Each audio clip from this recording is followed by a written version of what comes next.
You know, the wonderful thing about Orthodoxy is that it's not about our clergy, it's not about our bishops, it's about Christ. And it's about ancient Christianity that's alive today and been preserved for modern people, and it's just as effective and meaningful for us today as it was in the first century. But we are like the first century in the sense that we are in a pagan world. And so we want to reach out, as did Paul, by understanding the culture. You know, Paul looked at the culture of the Greeks, you know, the pagan Greeks and the pagan Romans.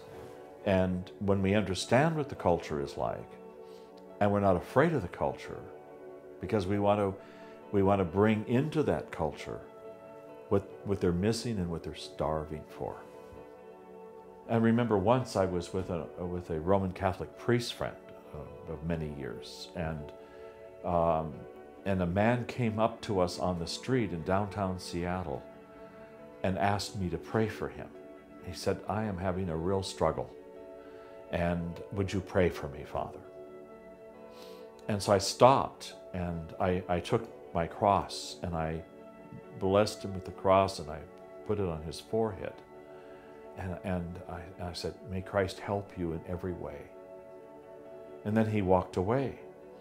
And my Roman Catholic priest friend, who was wearing civvies, said, "Oh my gosh, he didn't ask me, did he?"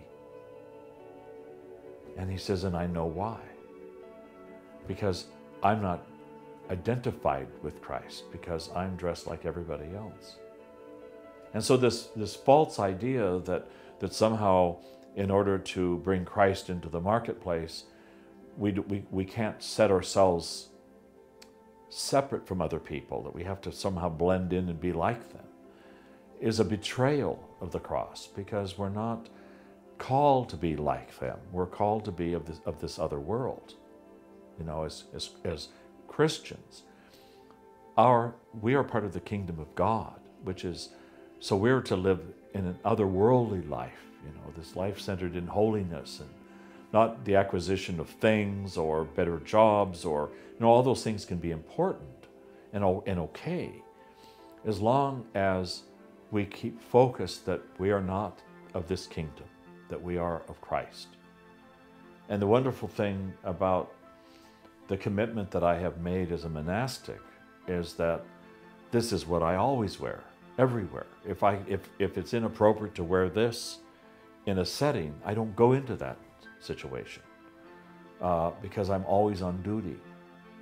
And I have found that because I'm willing to always be on duty, that God gives me the energy to do it, and also the insights on how to be there for that particular person or that group of people. So for instance, I was on a ferry one day, and I was walking in the opposite direction of a boy of about 10. And as we were parallel, I heard him say to himself, a wizard. And we can't be afraid of those kind of images, because in our culture, these trilogies that show like the Gandalf character is a Christ figure. And you know, so the use of fantasy and science fiction to present Christianity to an age of people that are not interested in Christianity is an incredible opportunity for us. And in an era where our society is so secular that you never see images of Christianity. You don't see clerical collars on Catholic priests anymore. You don't see Roman Catholic nuns anywhere. You know, they're sort of disappeared into the woodwork. They're there, but we don't know they're there.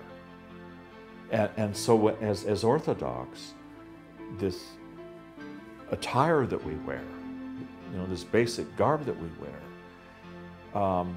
is a great opportunity. We don't want to let ourselves be embarrassed by it, or see ourselves as somehow of another era, and maybe we should be modernized, because that's the failure of the evangelicals, is they're always trying to remake themselves, make themselves more relevant.